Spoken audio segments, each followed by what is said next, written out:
de vous avoir ici pour ce Doers to Doers avec Victor de Behind the Skills et David du fonds VC Serena.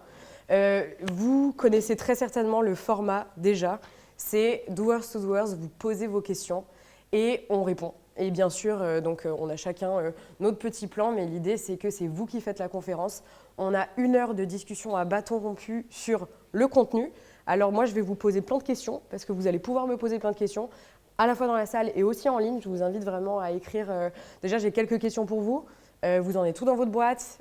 Vous êtes à quel stade d'avancement? Où est-ce que vous en êtes du contenu? Est-ce que vous avez commencé? Est-ce que vous n'avez pas commencé? Et pour ceux qui ont déjà fait des doers to doers, vous savez que moi, j'ai les yeux sur mon ordinateur et je vais faire tout pour remonter un maximum de choses. On les a bloqués pendant 1 heure. On ne va pas les lâcher. On va tout extraire de leur savoir et de leur connaissance. N'ayez pas peur, n'ayez pas peur. C'est ça. Et donc, on va vraiment pouvoir parler de contenu. Et en fait, ici, on a une star du contenu écrit et une star du contenu vidéo. Je ne vous mets pas la pression, mais quand même, on vous attend un petit peu. J'enlève ma chemise. Super. Non, la raison pour laquelle je dis ça, c'est parce qu'en fait, avec David, ce n'est pas le premier Doers to Doers qu'on fait. David a déjà animé un Doers to Doers sur les marketplaces. David a déjà lancé 3 boîtes en fait, avant d'être operating partner chez Serena VC. Donc en fait, le fonds d'investissement Serena, non seulement il investit dans des boîtes, mais après il les accompagne avec une équipe dingue. On a déjà reçu Jérôme Stiwi et Émilie Benayad et David Bitton du coup dans les Doers to Doers. Puisqu'en fait, leur conseil, c'est juste de la pépite. Et du coup, si Serena investit dans vous, c'est eux qui vous accompagnent après. Donc c'est plutôt bénef. Et ils sont très forts là-dedans. Et donc, il avait fait animer une masterclass sur les marketplaces, exactement. Et il me disait, mais tu sais, moi, je suis un grand fan du marketing, je suis un grand fan du contenu et j'ai plein d'exemples. Mes dépanneurs, d'autres boîtes dans lesquelles tu as pu... Que j'ai créé notamment. Exactement, c'est ça, que tu as créé et surtout que pratique et que tu as aussi accompagné sur la création de contenu. Absolument. Ouais. Et Victor, tu as Behind the Skills et tu as aussi lancé plusieurs boîtes. N'en parle pas, je les ai plantées. Ouais, mais c'est pas ça qui compte. Ce qui Pas compte, du c'est tout. que quand on a discuté, tu m'as juste dit, mais en fait, moi, de base, j'étais pas du tout partie dans le contenu vidéo. Et en fait, le contenu vidéo, c'est vraiment ce qui a sauvé ma boîte. Et c'est ça qui a fait le titre de la conférence, en fait. Parce que, en fait, du coup, j'avais quelqu'un qui était hyper fan de contenu vidéo et quelqu'un qui était hyper fan de contenu écrit. Et je me suis dit, attends, il faudrait qu'on fasse un call tous les 3. On a fait un call tous les 3. Et en fait, j'ai parlé, je sais pas, 5 minutes et après, c'était juste la magie, quoi. Et du coup, j'étais en mode, mais c'est ça qu'il fallait filmer pendant le Doers to Doers. Donc voilà, donc nous voici ici, trêve de bavardage de mon côté. On va commencer. Victor, est-ce que tu peux te présenter en quelques mots et surtout, pourquoi est-ce que tu viens parler du contenu aujourd'hui? Et avant ça, n'hésitez pas, surtout vous en ligne, à me dire où est-ce que vous en êtes de votre stratégie de contenu. Et comme ça, moi, je leur dis et on résout vos problèmes tous ensemble là en 1 heure. Magnifique, merci Oriane, super intro. Victor Linder, bonjour à tous et à toutes les personnes en live. Donc moi j'ai cofondé il y a maintenant 2 ans Behind the Skills et vous allez vite comprendre pourquoi je veux parler de contenu vidéo parce que Behind the Skills c'est avant tout un média vidéo. On a lancé cette boîte en se disant on va faire un média vidéo, partage de bonnes pratiques dans le digital et on va être très vite gagner énormément d'argent. Comme souvent quand on monte une boîte, ça ne se passe pas comme ça. Mais en parallèle, on a monté une agence de production vidéo. Donc à la fin, pour résumer, en soirée, quand on me demande ce que je fais et que je n'ai pas trop envie d'en parler, je dis je fais de la vidéo. C'est très simple, tout le monde comprend. Et forcément, de lancer un média et de vouloir absolument, je ne sais pas si c'est en vivre, mais en tout cas, suivre une certaine ligne éditoriale et éditer un certain nombre de contenus, et ben en fait, on a réalisé l'importance aujourd'hui de créer du contenu de manière globale. Moi, forcément, je vais parler de vidéo parce que en fait, on a mis en place, sans le savoir, une super stratégie de contenu pour faire briller notre marque. Et je dis souvent, je pense, gagner des années de développement pour la boîte. Et voilà, j'ai hâte d'échanger avec vous sur le sujet. Bonjour à tous. Je trouve que tu as bien de la chance parce que généralement, moi, quand je suis en fin de soirée et que je dis je suis operating partner, les gens ne comprennent rien. Et donc, c'est beaucoup plus compliqué pour moi. J'ai été entrepreneur pendant 20 ans en fait, avant de rejoindre Serena.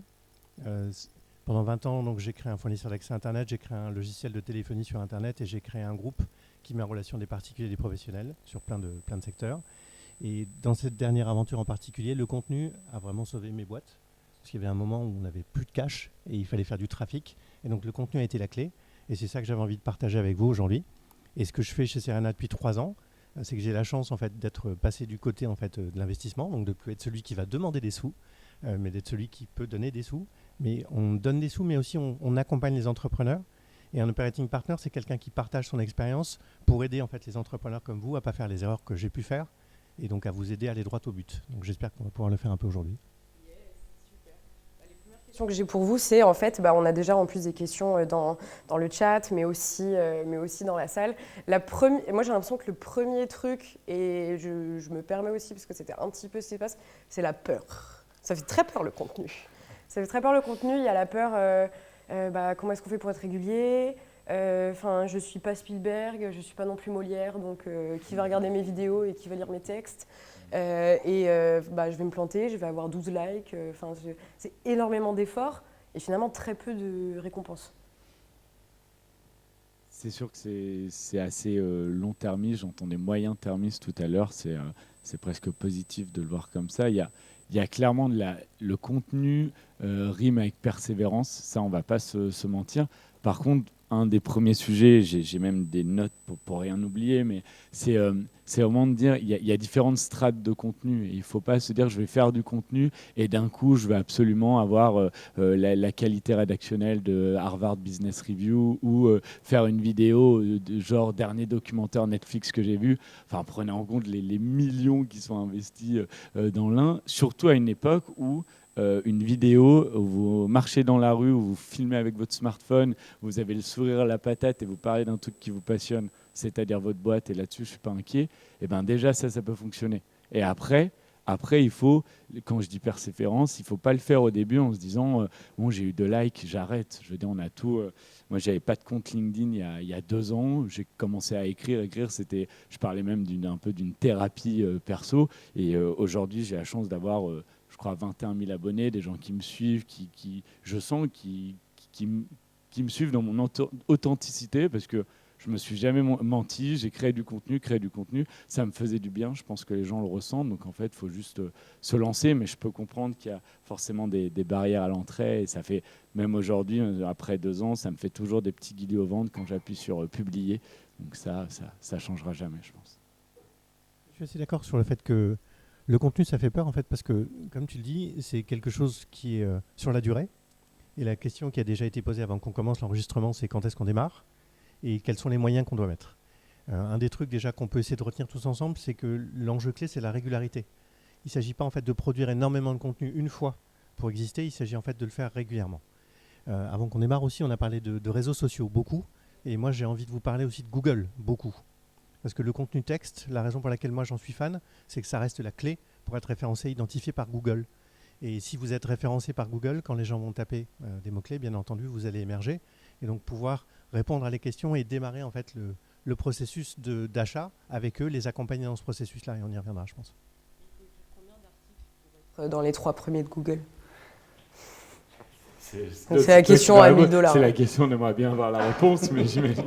Je la pose parce qu'il y a pas mal de personnes qui se posent la question. Quoi. C'est sûr, il doit y avoir des clés. Mais je pense que c'est plus que chaque contenu doit vraiment être de qualité, chaque contenu doit vraiment répondre à une question, et on doit commencer le job par... de toute façon, quand on crée une boîte, la première bonne question, je pense que je ne vous l'apprends pas, mais c'est de se poser la question de quels sont les scénarios d'usage, quels sont les use cases auxquels vous voulez répondre. Quels sont les personas que vous voulez cibler. Et si vous commencez à éditer des contenus en essayant de viser en fait, le public, la terre entière, effectivement, vous n'arriverez jamais à être dans les 2-3 premiers.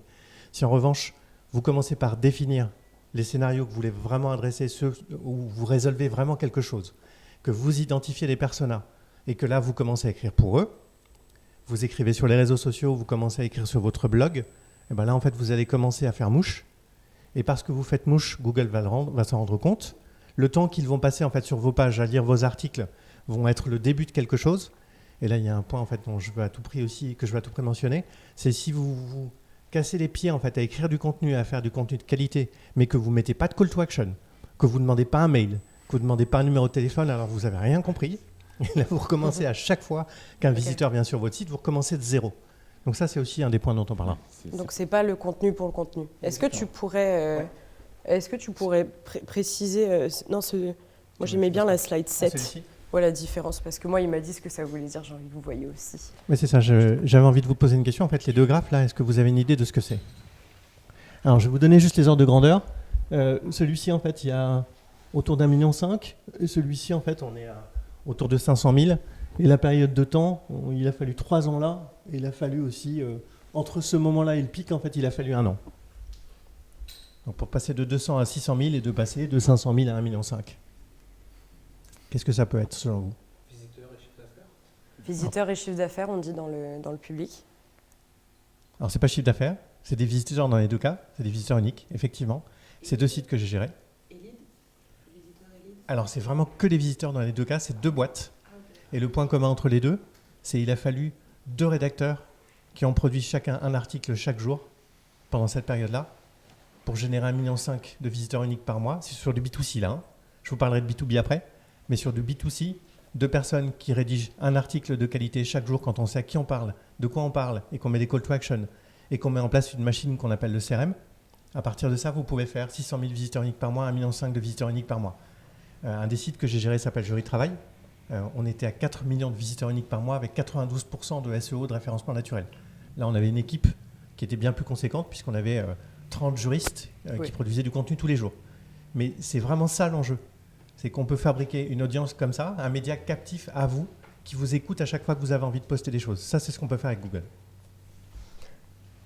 Question justement pour rebondir là-dessus, entre l'outsourcing ou insourcing la création du contenu par deux personnes. Et souvent c'est lié, on va prendre des freelancers à gauche à droite et les payer 50 € par article. Est-ce que ça vaut le coup de mettre le paquet, de vraiment embaucher des gens à plein temps qui vont faire que ça? Et à quel point est-ce que, la question qui vient d'être posée, c'est à quel point est-ce que ça vaut le coup de mettre énormément de ressources là-dessus sur la régularité ? En tout cas, l'internaliser. Voilà, l'internaliser, ouais, c'est ça. De gestion du sous-traité. Internaliser ou sous-traiter ? Moi, ma position, c'est que j'ai toujours été fan en fait, d'internaliser. Pour une raison simple, c'est que comme tout ce qu'on a appris tous aujourd'hui, en fait, la méthode, c'est le lean. Et donc, il faut commencer très vite à produire des choses et en fait, il faut tester, il faut apprendre. Et quand on externalise, ça coûte moins cher a priori, mais je ne suis pas certain que ça coûte moins cher dans le temps. Alors qu'en fait, l'enjeu, c'est chaque jour justement de poster, de voir ce qui marche. Et en fait, de regarder aussi les trends sur Google, d'imaginer des choses, de faire des tentatives, de regarder le trafic, de corriger, de corriger, de corriger. Donc je trouve qu'internaliser, ça ne coûte pas très cher et on a vraiment des ressources partout en fait, qui sont capables de faire du contenu. Des gens qui savent très très bien écrire, ce n'est pas mon cas. En revanche, bien déterminer ce qu'il faut écrire. Si vous voulez externaliser pour commencer, vous pouvez d'abord définir la stratégie éditoriale, bien définir en fait le concept de ce que vous voulez faire et pourquoi pas externaliser un peu, mais je ne suis pas fan. Alors, rapidement, moi aussi j'ai une question en ligne. Est-ce que de tels chiffres sont atteignables en B2B ? Absolument pas. Bon, Un peu intéressant. d'honnêteté. Absolument pas. J'adore. Pourquoi Parce que public. les volumes en fait, de cibles qu'on va aller chercher, atteindre autant de trafic que dans un temps aussi réduit, ça ne me paraît pas jouable. Et surtout, en B2B, en fait, on va générer ce qu'on appelle des marketing qualified leads, donc des leads qui sont très qualifiés. Et si je prends l'exemple de quelques boîtes dans notre portefeuille, ils ont besoin parfois de quelques dizaines de milliers de visiteurs uniques par mois pour faire en fait, tous les leads dont ils ont besoin en fait, pour leurs commerciaux. Donc ce que vous voulez, c'est la crème de la crème avec votre contenu, alors que quand on fait du B2C, on a plutôt envie d'avoir un média qui va brasser un peu plus large et qui va même aller au-delà en fait, de ce que vous faites. Donc c'est pour ça que je pense que ce n'est pas atteignable. Victor, est-ce que tu veux rebondir là-dessus ? Sur plein de choses, c'est super intéressant. Je vais me mettre dans le public. J'ai des questions à poser. Non, je trouvais intéressant à mon échelle, moins d'expérience et vidéo, rebondir sur le côté moteur de recherche. C'est hallucinant. On a Google, vous savez certainement que YouTube, Google, c'est un peu la même personne. Il paraît même que YouTube est en passe de devenir le moteur de recherche numéro 1. Je ne sais pas où ça en est, mais on s'en fiche. C'est pas une compète, mais c'est juste pour dire que tous les jours, il y a des milliards de requêtes pour chercher des articles ou chercher de la vidéo. Et pour passer énormément de temps sur YouTube, il y a deux choses hallucinantes. C'est que parfois, les top 1, la première vidéo sur une recherche, je vous annonce qu'ils n'ont pas la capacité de production qu'on a ici. Hein. C'est la webcam chez eux, mais une personne qui répond correctement à un problème bien identifié. Donc, et l'autre chose, c'est du coup, on va souvent regarder, alors nous on est très B2B, les chaînes YouTube d'entreprises, et j'adore en parler avec des prospects ou même des clients. Les chaînes YouTube aujourd'hui, hein, je vais un peu stéréotyper, mais on a l'impression que c'est des bibliothèques de contenu. On a des vidéos, on va les stocker sur YouTube comme ça, comme si c'était un Google Drive. On arrive dessus, il n'y a pas de miniature, il n'y a rien. Forcément, les vidéos font peu de vues, mais encore une fois, le volume, on en parlait dans le B2B, c'est pas ça. Mais j'ai envie de leur dire, vous avez un outil aussi puissant qui peut vous permettre un SEO dingue, et vous cochez même pas le minimum des cases que vous demande YouTube pour mettre votre contenu vidéo en avant. Et encore une fois, si vous voulez vous y mettre, il suffit de taper le sujet sur YouTube et vous avez 10 000 vidéos de personnes qui expliquent super bien comment avoir un bon SEO avec YouTube. Donc il faut y aller. Et bavard, je sais, mais je rebondis aussi sur le côté persona marketing. Et c'est un mot, il fait un peu dresser des poils, c'est très école de commerce souvent, mais en oubliant le persona marketing, ce terme-là, il y a pas la semaine dernière, on donnait une conférence, j'interviewais Justin Buisson, qui est un vidéaste qui travaille avec nous, que j'embrasse d'ailleurs, et qui a une chaîne YouTube à 60 000 abonnés. Il a 22 ans, excuse-moi si je me gourre sur ton âge, il fait de la vidéo depuis l'âge de 12 ans. Et Justin, il a tout fait au feeling, mais quand on l'interview, en fait, il connaît exactement le persona marketing, il l'applique sans vraiment le savoir. Et à la fin, il a créé sa communauté, sa niche. Et évidemment que si on attaque en se disant, tiens, je vais parler à tout le monde, je vends un truc B2B, tiens, si je me mettais à parler à toutes les entreprises B2B, c'est mort. Et il faut vraiment y aller nicher, surtout encore une fois dans le B2B. Le persona, ça fait hérisser le poil. Il y a autre chose qui fait hérisser le poil des personnes qui nous regardent, c'est la régularité. Pourquoi il faut absolument être régulier? Est-ce qu'on peut break down un peu pourquoi c'est nécessaire? Je pense qu'ils disent ça parce que, comme vous dites, moi d'après ce que j'ai compris, la régularité, ça ne suffit pas. Parce que là, mais c'est nécessaire. Alors pourquoi? J'aime bien déjà de calmer un peu faut pas. Parfois, on se met trop de pression de je me suis mis à poster tous les jours. Je pense souvent aux réseaux sociaux. Du coup, je stresse, j'arrête tout. J'ai beaucoup eu ce cas. Non, déjà, il faut créer du contenu et c'est l'étape numéro 1. Et si à un moment vous avez une autre priorité puisque vous êtes entrepreneur et que vous faites 14 métiers en même temps, c'est pas grave. Gardez-vous en tête de.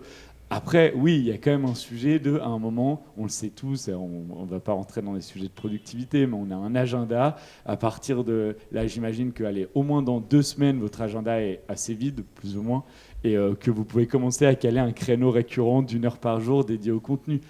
Et après, pardon, mais un peu de la mauvaise foi, si vous me dites je peux pas. Et en 1 heure, je vous conseille par exemple le contenu de Nina Ramen qui parle beaucoup de la peur de créer du contenu, de publier. Sa newsletter est top, vraiment, allez la voir. Et Nina, elle dit, enfin, elle arrive à, parce que c'est devenu une machine, on ne va pas se le mentir, mais elle arrive à créer du contenu en 1/2 heure par jour dédié à LinkedIn et j'aimerais voir comment elle fait, parce que pour le faire depuis longtemps, 1/2 heure, ça doit dérouler. Donc avec le temps, elle met des process, elle passe moins de temps. Mais voilà, vous pouvez y aller. Et puis moi, j'aimerais compléter aussi ce que tu dis en rappelant l'importance en fait, de recycler le contenu. C'est-à-dire que vidéo et texte en fait, ne sont pas du tout en opposition, bien au contraire. Vous pouvez rédiger un contenu et puis en faire une animation. Et donc en faire une vidéo.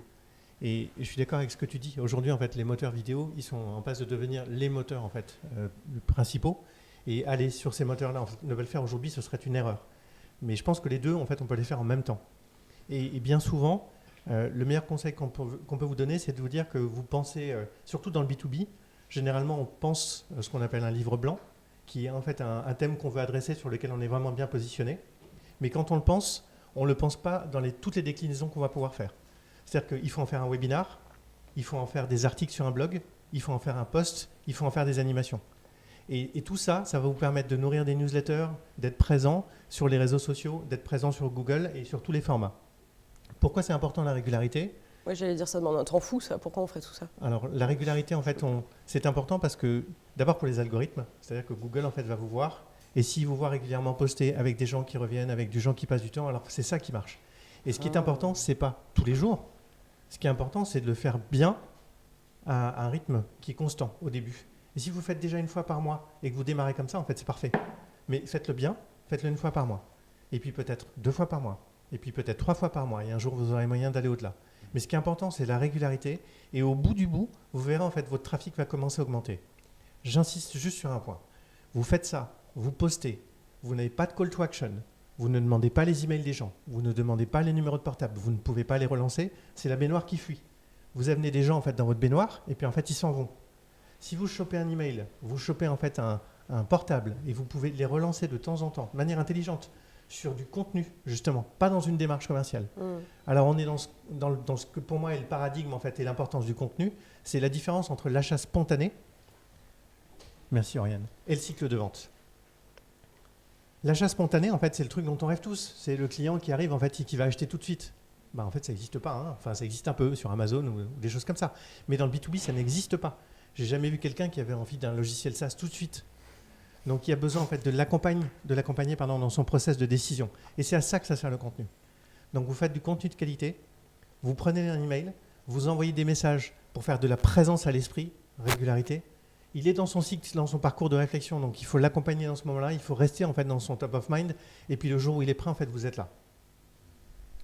Super intéressant, je rebondir sur ce que tu dis, mais il y a le recyclage du contenu, le fameux, si vous voulez lire un peu sur le sujet, c'est repurposing, il me semble en anglais le terme, mais super intéressant de dire au final, imaginons, on se dit on va poster tous les jours. Ouah, tous les jours une nouvelle idée, ça fait mal à la tête rien que d'y penser. Alors que prendre du temps sur un livre blanc, vous produisez un livre blanc, mais de ça, d'un livre blanc, vous faites, suivant votre livre blanc évidemment, mais 30 vidéos de 15 secondes. Je veux dire, et là, alors, donc attends, 30 vidéos, ouah, j'ai du contenu pour un mois. Non mais si on le voit comme ça, donc faut pas. Il y a vraiment ce sujet du recyclage, surtout au début, qui est vachement intéressant. C'est à creuser, c'est ultra accessible, donc allez-y quoi. Prenez le temps pour ça. Ouais, question sur les vidéos, et tu parlais tout à l'heure par exemple de grands groupes qui postent des vidéos. Des fois on regarde la vidéo d'un grand groupe sur un YouTube et ils ont genre 100 views, alors qu'on a l'impression qu'ils ont dépensé 10 000 euros sur la vidéo, et un mec tout seul il a 100 000 views. Et on pourrait s'imaginer que le grand groupe il a probablement été accompagné pour faire la vidéo, et il a probablement mis les tags qu'il faut et la caption qu'il faut. Comment t'expliques et ils ont la crédibilité probablement vis-à-vis de l'algorithme aussi, c'est Schneider qui poste la vidéo ou un truc comme ça. Comment t'expliques ce décalage? La question qui vient d'être posée, c'est parfois on peut voir des vidéos de grands groupes qui ont mis, on voit qu'ils ont été accompagnés, ils ont dû mettre des moyens de ouf sur la vidéo, mais ils ont 150 vues, là où un mec tout seul dans sa chambre, il va en faire 150 000. Et du coup, la question c'est qu'est-ce qui fait que l'un marche et que l'autre ne marche pas? Comment on fait pour éviter de tomber dans l'écueil de la vidéo dans laquelle on a tout mis, et puis il y a 2 personnes qui la regardent, et comment on fait pour craquer ça, quoi? C'est quoi la différence? Ouais, c'est marrant parce que quand j'ai parlé de ça, j'ai pas dit grand groupe, mais apparemment on l'a tous pensé très fort. Ah non, mais c'est ultra vrai. C'est exactement ça. Parce que, alors vraiment, aller faire le test, déjà, je veux dire, on parlait d'algorithme, le tout-puissant algorithme, mais c'est ça aussi. La personne toute seule dans sa chambre, souvent, elle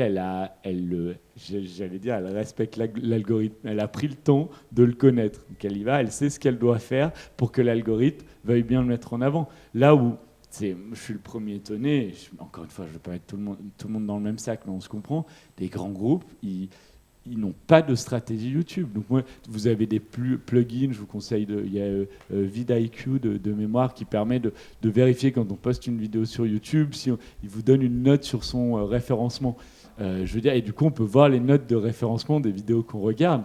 C'est hallucinant, et c'est tout dans le rouge, quoi. C'est du 10 sur 100 parce que justement les tags n'ont pas été mis, parce que le titre n'est pas SEO friendly aux yeux de YouTube. Je répète, aller sur une chaîne, à partir du moment où il n'y a pas de miniature, quand on sait que sur YouTube, ce qui fait décoller une vidéo, c'est les recommandations. Vous regardez une vidéo, vous voyez votre colonne de droite, vous avez des recos. Très souvent, les recos, les titres sont en tout petit, vous cliquez à la miniature. On va pas les réacs de youtubeurs, vous voyez miniature, ça et tout, c'est pas, ils le font pas pour rire, ils le font parce que ça fonctionne. Et il y a un vrai sujet, nous en interne, on prend ça peut paraître étonnant pour certains, mais on a fait des réunions sur les miniatures, quand on fait des shootings miniatures, et après en post-prod, ils se moquent bien de moi, mais c'est un fait. Et je pense du coup, pour te répondre, que simplement, ils respectent pas les règles. Et c'est quoi une stratégie? Comment on fait une stratégie? Je peux juste compléter, parce que j'aimerais bien nuancer ça en fait. Pour moi, la bonne question en fait, c'est quoi le bon objectif en fait par rapport à chaque contenu? Si ça se trouve, les 100 views, c'était les 100 personnes hyper qualifiées en fait, qui étaient les directeurs de la production dans le machin, en fait, dans le compte que je veux toucher. Et si les 100 ils l'ont vu, en fait, moi ça me va. Donc je pense que ça c'est hyper important. C'est vraiment d'avoir en tête à chaque fois l'objectif et la personne qu'on veut toucher. Donc si le contenu il traite de l'optimisation de tournée, il y a une boîte qui s'appelle Cardinal dans le portefeuille qui fait de l'optimisation de tournée pour les logisticiens, et donc il parle de comment en fait ça a modifié la conception en fait des plans de tournée en fait de manière très concrète. Bah eux leur objectif c'est pas de faire 100 000 views, c'est de faire les 100 views qui sont les bonnes. Donc c'est pour ça que j'insiste. Le contenu, il faut vraiment bien définir le persona qu'on veut toucher et du coup se fixer des objectifs qui sont au bon niveau. Aller chercher 1,5 million, c'est la question qu'on avait tout à l'heure sur le B2B. Je ne suis pas certain que ça ait de la valeur.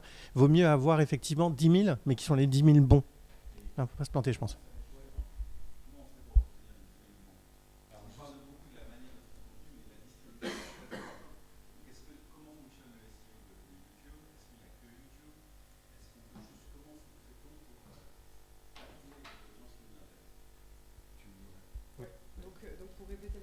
La question c'est comment est-ce qu'on fait pour... alors, faut que je reformule. J'essaie de la reformuler. Ouais, tu veux bien essayer de la reformuler? On parle du coup tu as raison de nuancer, c'est super important.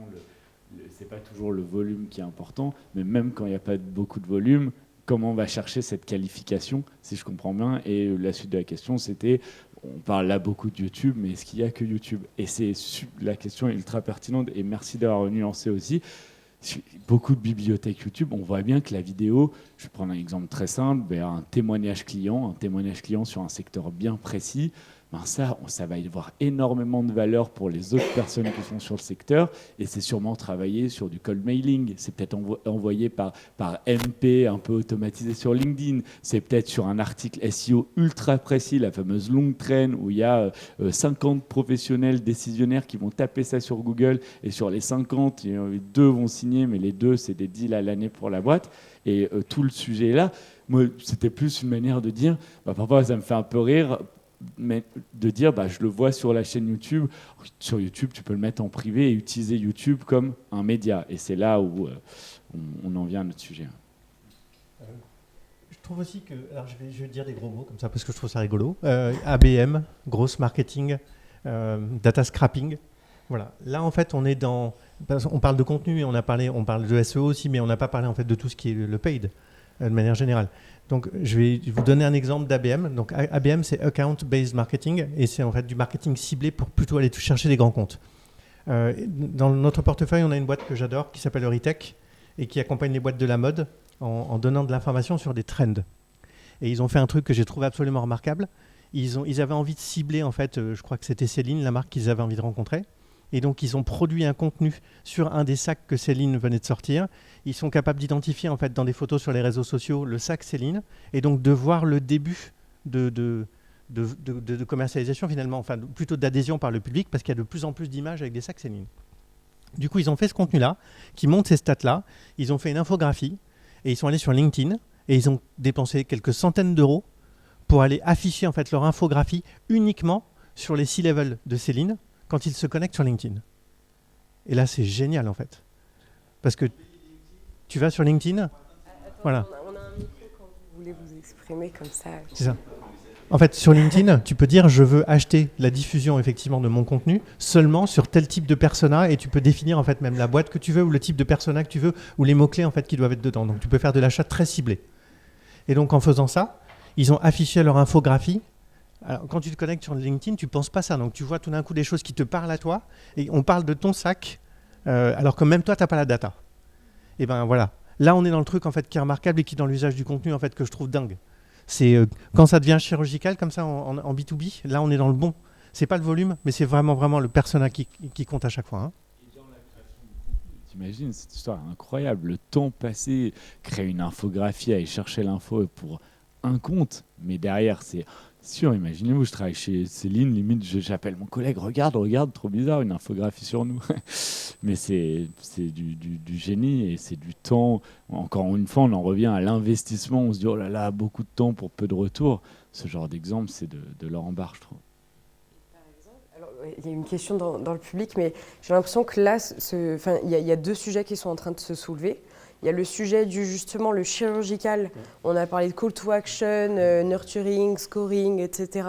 Je veux bien qu'on entre dans le détail de qu'est-ce que c'est. Il y a aussi la partie comment on fait pour diffuser, c'est quoi une stratégie YouTube? Qu'est-ce qui fait que j'ai une stratégie ou que j'ai pas de stratégie? On a parlé de tags et de titres vite fait, mais est-ce qu'il y a un truc un petit peu plus structuré auquel on peut s'approcher? Donc ça, c'est un petit peu les deux sujets sur lesquels j'ai envie d'aller en ce moment. Je veux bien qu'on prenne une dernière question du public et après, Justine, qui levait la main. Merci. Moi, je voulais juste revenir sur le fait d'internaliser. À quel moment on estime qu'on n'est plus capable de produire son contenu et donc il faut un profil? Quand on est au tout début, quel type de profil il nous faut quand on est early stage et qu'on prend le premier pour pouvoir décoller? Et à quel moment vous estimez qu'à un moment donné, il faut passer par une agence? Voilà. Vaste question, mais du coup, c'est important, je pense, pour le site. Je pense que la réponse va être différente. Contenu texte, tu parlais plutôt d'internaliser. Je ne vais pas répondre à ta place, je commence à faire ça. Sur la partie vidéo, en tout cas, il y a quelque chose qui est très intéressant, je trouve, c'est que la vidéo, il y a une génération qui arrive, appelons-la génération YouTube, on leur aura fait beaucoup de pubs aujourd'hui, mais qui a grandi, qui est sur YouTube depuis l'âge de 10-12 ans. Mais quand je dis est sur YouTube, nous, on a des personnes chez nous qui publient des vidéos sur YouTube depuis l'âge de 10-12 ans. Ces mêmes personnes, elles se retrouvent très souvent en études de filmmaker, vidéo et autres, mettons à 20 ans, à chercher comme beaucoup d'étudiants une alternance. Et là, potentiellement, alors après on parle de recherche RH et c'est un autre sujet, mais potentiellement, nous on s'est retrouvés à travailler avec des personnes qui avaient 10 ans d'expérience et qui sont en alternance chez nous. Alors sans parler du fait qu'il y a des aides de l'État en ce moment et tout. Et tu dis, nous on était vraiment là, mais ok, qu'est-ce qui se passe quoi? On s'était limite dit comment on va former cette personne, comme nous on vient pas trop de la vidéo et tout. Et en fait, apparemment elle s'est bien formée toute seule. C'est top. Voilà, je voulais juste partager ça, c'est un peu un cas isolé, mais... Super. Et du coup, maintenant, donc il y a la question de la stratégie YouTube et du nurturing, etc. On va commencer par le call to action, nurturing, etc. pour continuer dans l'exemple de Céline, c'est-à-dire comment est-ce qu'on fait pour faire un truc comme ça. Et ensuite, on pourra parler de la stratégie. Peut-être avant de revenir effectivement sur le cas Céline, la question que tu poses, je pense que celui-ci il est pas mal, ouais. Donc vous avez les différentes étapes là en fait qui sont derrière, qui expliquent quand on veut mettre en place une machine plutôt à générer des leads en fait dans le B2B, quelles sont les grandes étapes par lesquelles il faut passer. La première, c'est la première que j'ai citée tout à l'heure, c'est les cas d'usage. C'est vraiment, et j'ai fait l'erreur plein de fois, donc je suis formation ingénieur et je pense que en plus ça déforme un peu. J'ai passé beaucoup de temps à produire et à faire la promotion en fait des features de mon produit, plutôt en fait que de chercher vraiment à comprendre ce que je pouvais résoudre comme cas d'usage. Donc aujourd'hui, je passe mon temps à expliquer que d'aller parler avec ses clients, c'est fondamental pour bien comprendre les cas d'usage et puis comprendre les personas. Les contenus, dès lors, on peut en produire.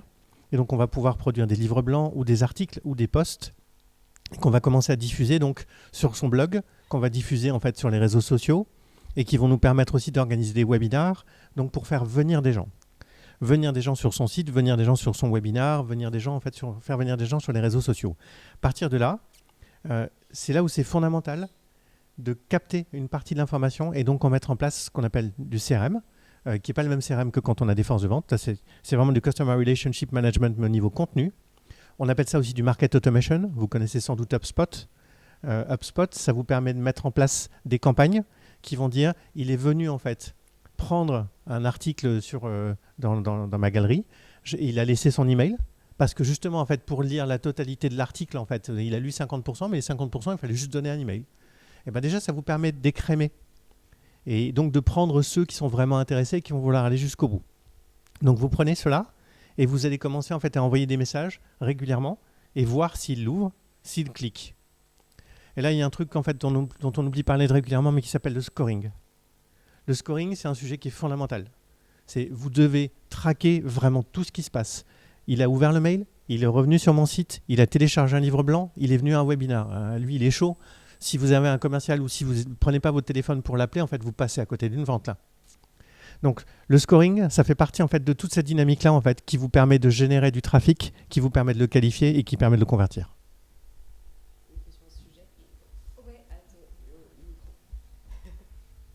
Merci beaucoup. À quel moment justement un commercial peut aller contacter un lead? Est-ce que après le téléchargement d'un livre blanc, si voilà, le commercial appelle tout de suite, c'est pas trop? Enfin, quand est-ce qu'on peut le faire? Si, je suis tout à fait d'accord avec toi. C'est vraiment, et c'est le sujet clé. C'est éviter en fait que les commerciaux, et franchement j'ai fait ça aussi avec une de mes boîtes en fait, où on avait des commerciaux qui appelaient dans le dur, qui prenaient des numéros en fait dans l'annuaire et qui commençaient en fait à appeler. Bah, au départ, quand tu sais pas, de toute façon il faut commencer comme ça. Mais la réalité c'est que du coup ils s'épuisent et du coup ils s'en vont. Et donc on a un turnover de dingue. Et oui, honnêtement en fait ils ont un taux de transformation qui nous aussi nous donne l'impression en fait qu'on est passé à côté en fait du projet qu'on avait envie de créer. Donc la réalité c'est que le contenu il permet de faire ce boulot de passer de lead froid à lead chaud. Et donc, juste un livre blanc, ça suffit pas. Et c'est pour ça que cette notion de scoring, il faut la mettre en place.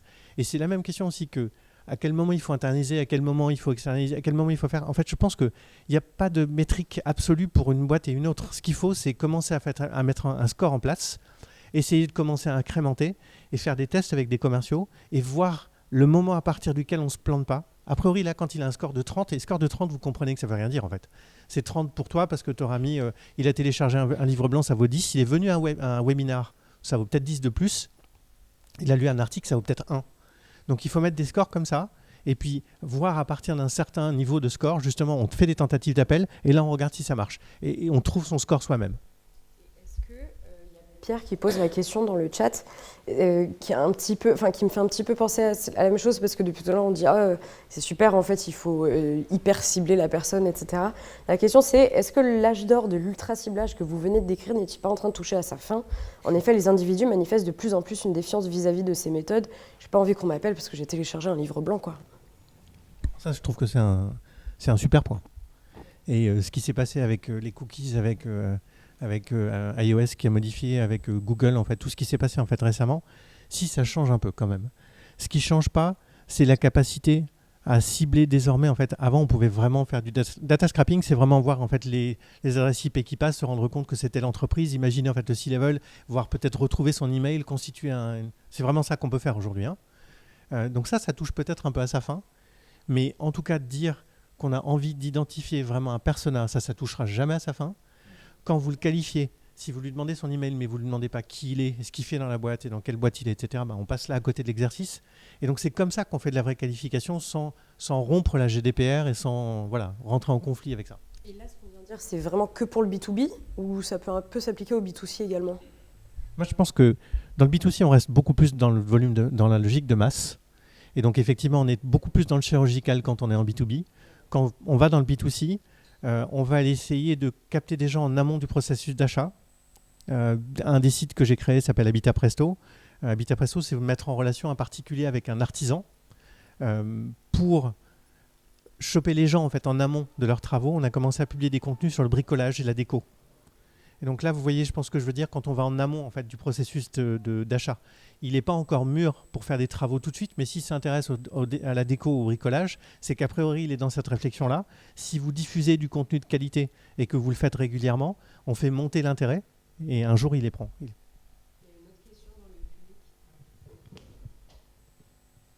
Du coup, justement, la partie livre blanc s'applique pas mal au B2B. Côté B2C, est-ce qu'il y a des choses qui sont équivalentes ? Sauf si vous avez des exemples de livres blancs qui sont faits en B2C et qui fonctionnent bien, mais techniquement, j'en ai pas vraiment en tête, c'est pour ça que je pose la question.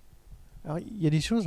Oui, pardon, peut-être Victor... Non, du tout, j'allais répondre le livre blanc. Moi, je trouve que je me fais souvent, j'allais dire avoir, parce que je trouve qu'on peut faire le terme livre blanc, il est très B2B, mais tu peux effectivement apporter de la valeur dans une logique B2C sur un sujet, je sais pas, d'investissement perso, par exemple. Ou alors, B2C. On a de la mode, là, parmi les gens qui nous regardent. Ça peut être guide look, inspiration, tendance, un espèce de mini-magazine du style comment s'habiller cet été, comment s'habiller cet hiver. Ça peut être une espèce de livre blanc. C'est plus l'appel, moi, pour rebondir un peu, le fait de la question de « Tiens, je télécharge un livre blanc, je veux pas qu'on m'appelle ». Nous, on est un peu team chez Behind de ne pas hésiter à appeler les personnes si téléchargent un livre blanc. Mais c'est en fait, qu'est-ce que vous faites pendant cet appel ? Nous, on les appelle pour dire « Ouh là là, toi, il faut qu'on te vende un truc ». On les appelle juste pour dire peu fun, ben ouais, on trouve sympa d'humaniser. Salut, moi c'est un tel, je bosse chez Behind, toi tu fais quoi? Comme tu le disais, prendre de l'info ça solde, sauf s'il y a un besoin évidemment, mais pas par une vente, parce qu'à la fin on a tous envie d'humaniser nos relations, vie pro, vie perso. Enfin. J'ai envie de passer au sujet, si vous me permettez, vu que l'heure tourne. Stratégie YouTube, comment est-ce qu'on met au point une stratégie de contenu? Et j'ai envie d'enrichir ma question avec... ouais, c'est une grosse question. J'ai envie... parce qu'on a dit, il ne faut pas faire sans stratégie, etc. Ouais, on a 10 minutes. Non, et j'ai envie d'enrichir cette question avec une question d'Anne Mikey qui demande... vous avez parlé du fait que vous avez trouvé une super stratégie de contenu. Pouvez-vous détailler les étapes dans un ordre chronologique?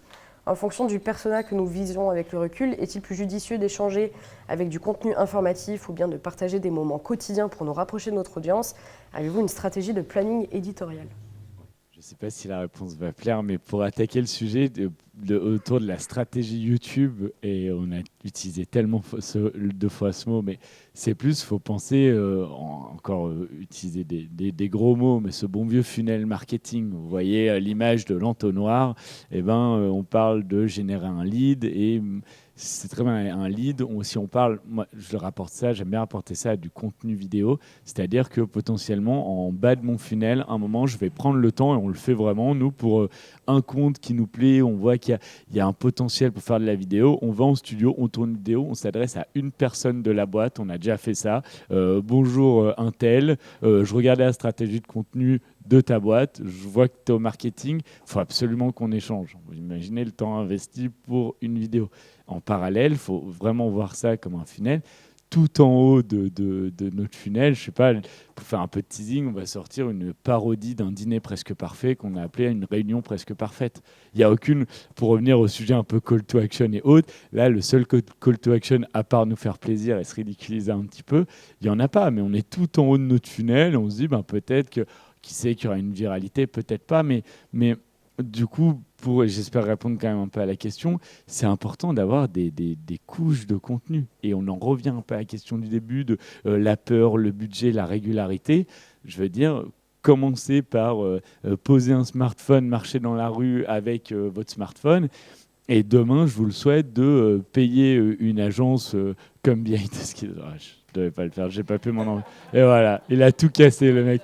Non, blague à part, paye n'importe quelle agence, free, réel, il y a plein de monde pour faire de la vidéo, pour vous payer une grosse production. Mais par contre, c'est pas parce que demain vous pouvez commencer à faire des grosses productions qu'il faudra arrêter de vous filmer en marchant dans la rue.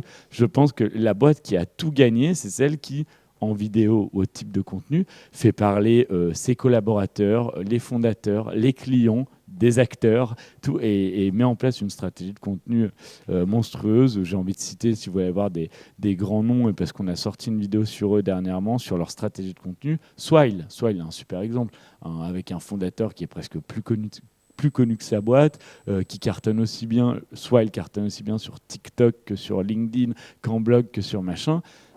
Différentes couches de contenu, pourtant c'est une licorne. Une question quand même à ce propos. Donc là, ce que tu viens d'exposer, c'est des différents éléments d'une stratégie, donc comment est-ce qu'on peut faire ça. Et il y a quand même un sujet dont j'aimerais envie qu'on parle, c'est qu'il y a des principes, au-delà de la stratégie, il y a aussi des consignes. Des trucs qui font que ça marche et des trucs qui font que ça marche pas. Quand on préparait, tu me disais que par exemple, si on ne respecte pas certains codes, le contenu ne sera ni lu, ni poussé par Google, ni regardé. Donc est-ce que vous pouvez partager un petit peu vos petits tips? Donc on va commencer par Victor sur la vidéo et après j'ai des questions dans le chat pour David. Alors oui, c'est super important, mais c'est sûr, nous c'est un peu là-dessus qu'on est arrivé avec le média. On trouvait, sans critiquer le contenu vidéo B2B il y a 2-3 ans et pire 5 ans, et ça évolue énormément, on trouvait justement qu'il y avait plein de codes, appelons ça le B2C, des vidéos très dynamiques qui apportent de la valeur très vite, qui n'étaient pas forcément respectées dans le B2B au sens large du terme. Encore une fois, pas mettre tout le monde dans le même sac, mais où dans le B2B, une entreprise se disait moi je vais faire une vidéo de 5 minutes où je parle que de ma boîte et les gens vont la regarder, je vais la mettre sur la home de mon site. Peut-être qu'il le faut ce contenu-là, mais on trouvait ça un peu... Non, c'est mentir. Tout à l'heure, je parlais on est dans une économie de l'attention de plus en plus. Quelqu'un qui vous donne 5 minutes sur une vidéo, c'est que vous lui apportez une valeur mais monumentale. Donc, Donc on en revient un peu à ce sujet de persona. Il y a des outils, je parle encore très B2B, comme LinkedIn, qui permettent assez facilement d'échanger avec des gens. Prenez par rapport à votre business une série de questions, allez les poser à ces gens, essayez de comprendre, eux, leurs problématiques du quotidien. Ok, apparemment, il y a une problématique par rapport à mon secteur sur tel sujet. Et puis là, vous mettez dans votre chambre et vous commencez à répondre à cette problématique. Et ce qui est trop bien, c'est que là, les vidéos, vous les commencez par les envoyer aux personnes à qui vous avez demandé. Et ces personnes-là les partageront certainement. Et vous commencez comme ça. Donc dire qu'il y a des règles tout ramener au personnage, je ne sais pas si c'est aussi simple. Il y a le persona, évidemment, qui a la qualité de la vidéo. C'est facile à dire. Nous, on a commencé, je pensais monter les vidéos moi-même parce que je savais utiliser Photoshop. Donc, j'ai dit Photoshop, première, c'est la même chose. Mes équipes en rigolent encore. Mon ordi a failli imploser. On s'est dit, bon, je ne sais pas ce qu'on va devenir demain. Donc, évidemment, mais il y a un côté, un moment, oui, le contenu, comment je le fais, qu'est-ce que... Ouais, bien sûr, il faut avoir un minimum les codes du canal que vous utilisez. Mais à la fin, encore une fois, c'est toujours la même chose. Faites un contenu où arrêtons le nombrilisme sur Internet, créez du contenu. Oh, tiens, si je ne parlais pas de moi, mais je mets quand même mon logo quelque part et apporter de la valeur aux personnes qui peuvent être vos futurs clients, je pense. C'est quoi les règles à respecter? Et j'ai une question d'ailleurs. Est-ce que faire du gated content sur des articles pénalise le SEO? Est-ce que tu fais du gated content? Du coup, ça ne me parle pas, donc je veux bien... Je ne sais pas non plus ce que c'est. Ouais, typiquement, Le Monde fait ça sur les journaux. Vous avez le début de l'article, ou l'équipe pour les... et vous avez le début de l'article et il faut payer ou faire une action pour avoir la suite, j'imagine. Ça pénalise effectivement en SEO si ça arrive trop tôt, je trouve, dans le message. En revanche, si la longueur de l'article en fait, est déjà suffisante, je pense que ça ne va pas cannibaliser trop. Mais à nouveau, il y a un vrai sujet à chaque fois qui est est-ce qu'on veut faire beaucoup de trafic ou on veut faire plutôt du trafic qualifié? Et donc plus on veut faire du trafic et donc plus on va toucher du large et donc un peu moins du ciblé. Donc ça peut avoir de la valeur pour certains. Mais quand on veut faire du trafic qualifié, c'est pas grave de faire moins de trafic. Et donc ça pénalise un peu, mais c'est pas très grave. Finalement, on n'a que ceux qu'on veut qui arrivent sur son site. Moi, j'avais juste, pour répondre à la question que tu poses aussi sur comment faire du contenu, j'avais juste envie de vous présenter ça. Et quand on parle de contenu, aussi illustrer en fait les différentes matières de contenu. Il y a le contenu qu'on produit aussi, puis il y a le contenu en fait qu'on fait produire par ses utilisateurs. Ça s'appelle du user-generated content. Ça aussi, ça a énormément de valeur. Donc une stratégie, quand on est une marketplace, sur Jury Travail par exemple, il y a des avocats et des individus qui viennent chercher de l'information. Et bien on fait produire des articles par des avocats qui a une valeur bien plus importante, bien plus folle en fait que celle que nous on aurait peut-être pu produire. Et en fait ils le font parce qu'ils veulent se mettre en avant sur la marketplace. Et donc c'est fantastique parce que vous avez des tas de gens qui vont produire du contenu de très très grande qualité, qui va être vu par Google, qui va avoir une valeur complètement folle et qui peut être contenu, vidéo, enfin qui peut être de toute forme. Je m'aperçois que tu es beaucoup plus fun que moi en fait, et je pense qu'il a raison aussi. Je suis trop strict moi, et en fait il est très fun, et en fait il a raison. Il ne faut pas qu'il y ait que du contenu trop chiant, moi. Et donc c'est utile. On va dire il faut les deux. Exactement. Les deux. Voilà, oui, bien sûr. Et donc là où je voulais juste illustrer, c'est tout ce qu'on connaît tous, c'est articles, magazines, blogs. On oublie souvent de mentionner en fait les outils, les services. Si vous voulez faire un crédit immobilier en ce moment, je vous recommande Preto, parce que sur Preto, vous aurez une galaxie d'outils qui vous permettent, pour un montant donné, en fait, de calculer en fait, les mensualités, d'avoir le meilleur taux d'intérêt, d'avoir plein de trucs, etc. C'est-à-dire que ce sont des outils sur lesquels vous allez passer du temps. Et donc la question que tu posais, c'est quoi les bonnes pratiques? Aujourd'hui, Google scrute, et de plus en plus avec les moteurs d'intelligence artificielle, va regarder en fait, le temps passé par les internautes sur vos pages et l'interaction en fait, de l'internaute avec votre page. Donc si vous faites un contenu type serviciel comme ça, avec lequel l'utilisateur va interagir, et il passe du temps, alors effectivement Google le valorise énormément. Donc ce qu'on valorise de plus en plus, et ce qu'ils essayent de faire, c'est est-ce que le contenu a vraiment de l'intérêt pour l'utilisateur, et c'est ce qui doit vraiment driver. La rétention de l'attention, en fait, c'est combien de secondes je passe sur le contenu. Il parle de ces dwell time, le mot il est beaucoup sorti avec LinkedIn, parce qu'à un moment il y a ces histoires de pod et de techniques pour obtenir des vues, et tous les algorithmes se mettent à ça, de dire au final la réponse c'est, le message qu'ils envoient, qui est envoyé, c'est il faut humaniser le contenu, il faut vraiment intéresser et plus uniquement essayer de placer des mots-clés, ils essayent de tendre vers ça. Quoi. Ouais. Les annuaires, les forums, sincèrement, hein, c'est très has-been. mais en fait, ça marche. Donc, Doctolib, c'est le premier annuaire de médecins. Et quand vous cherchez en fait un médecin, vous tombez sur Doctolib aujourd'hui, et tous ne sont pas clients Doctolib. Et c'est ça que je trouve hyper intéressant. Et c'est là où ils sont très bons. C'est qu'en fait, ils ont fait un annuaire exhaustif qui répond à toutes les demandes. Et une partie d'entre eux, vous pouvez réserver, et puis une partie, en fait, on ne peut pas. Mais c'est pas très grave, en fait. On a répondu aux besoins du client. Donc là, ils ont été très forts. Donc un annuaire, ça marche. Les forums, ça continue de marcher. Ou tous les types de communautés où vous faites interagir en fait les utilisateurs, ça marche très bien sur les réseaux sociaux. Ça continue de marcher en fait sur le web. Et c'est comme ça qu'il faut utiliser aussi les réseaux sociaux. Ce qui est génial, c'est si vous réussissez à engager vos utilisateurs en fait dans un échange. Il y a une boîte là dans notre portefeuille qui s'appelle May. C'est une application pour la parentalité. Quand on vient d'avoir des enfants ou quand on va avoir des enfants, c'est des moments fantastiques, mais des moments de stress. Donc pouvoir échanger avec les autres sur ces moments de stress, c'est fantastique. Et ils ont réussi à engager sur Insta, parce que visiblement, c'était plutôt sur Insta et pas sur LinkedIn, justement, que ça se passait. Tu vois, le choix en fait, du réseau social, c'est ça aussi. C'est quelle cible je veux toucher, et donc quel réseau est adapté. Et donc là-dessus, ils ont réussi à créer vraiment une communauté hyper engagée qui se donne des conseils sur, avec mon gamin, voilà en fait ce que j'ai fait, voilà comment j'ai géré en fait ce moment de stress, ou etc. Et moi, j'avais une dernière question, en fait, que j'ai... Alors, d'abord, comment... Là, toutes ces super techniques, c'est bien. Comment je fais pour me mettre à la page parce que ça change tout le temps, il y a des nouvelles tendances, etc. Quels sont les moyens que j'ai à ma disposition pour me mettre à la page sur les règles, en fait ? Je continue à parler aux gens, c'est pas écrit, il y a des médias qui en parlent. Alors, je sais, mais c'est un sujet intéressant, le sujet de la veille, et se mettre une routine sur la veille pour... déjà éviter, on n'a pas trop parlé de la page blanche, mais il y a ça aussi. Demain, vous mettez le fameux créneau dont je parlais. Dans 2 semaines, le premier créneau attaque, là, lundi, vous êtes chaud comme jamais. En fait, rien, attends, de quoi je vais leur parler, comment je vais apporter de la valeur ou autre. Et le fait d'avoir une veille, une petite routine de là, la dernière fois, Victor, il a dit un truc, je vais le noter, et ça me fait penser à une problématique. Au moins, quand vous arrivez sur votre contenu, vous avez moins de freins, de peur. Donc déjà, ça peut être un premier sujet pour voir ce qui se fait. Tu auras HEC, enfin pour... Trop fort, ouais. C'est pas mal, hein. Trop fort, c'est grave. Évidemment. Faut t'envoyer un message, vous voyez, Corian. Voilà. Envoyez-moi un message. C'est sûr, c'est détonnant. Après, je sais pas, un truc qui me vient en outil. Alors, très vidéo, il fait toujours plaisir et j'ai l'impression que peu de gens le connaissent. C'est Facebook qui a mis à disposition, c'est pas si récent que ça, quand même, une bibliothèque d'ads. Vous pouvez aujourd'hui voir les ads en cours et passés de toute page Facebook.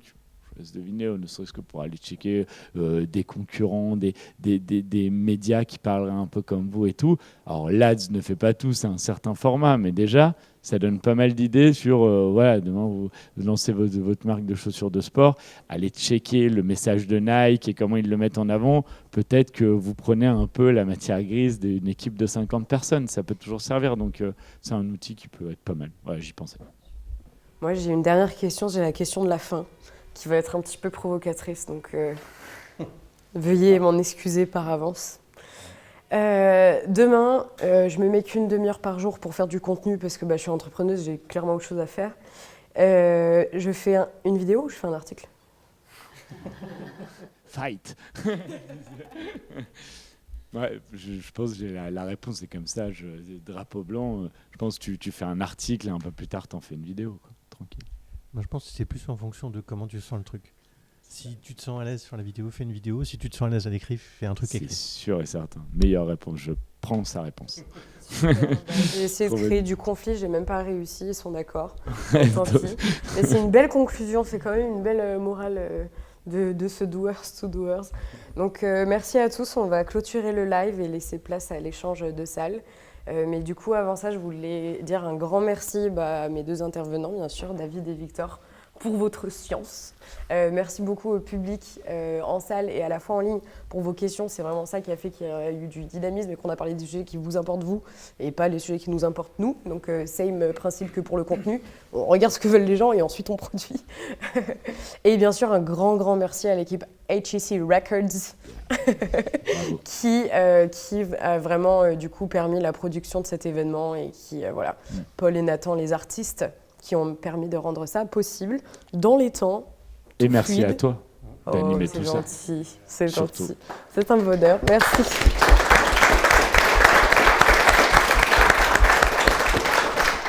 Donc, les Doers to Doers, donc, on en a un toutes les semaines, alors sauf le jeudi prochain, mais on en a un jeudi d'après. Suivez-nous sur LinkedIn, inscrivez-vous à notre Eventbrite pour vraiment voir tous les événements qui arrivent. On fait aussi plein d'ateliers. Le meilleur moyen vraiment, c'est de nous suivre sur LinkedIn et Eventbrite parce que c'est là que je communique la plupart du temps. Bien sûr, vous pouvez m'écrire maintenant que vous me connaissez. Et voilà. Et bien sûr, l'incubateur HEC, les appels à candidature ouvrent début octobre, mi-octobre, pour une rentrée en janvier. Donc voilà, l'info est passée. Je vous souhaite une excellente journée et merci d'avoir assisté. Merci. Merci.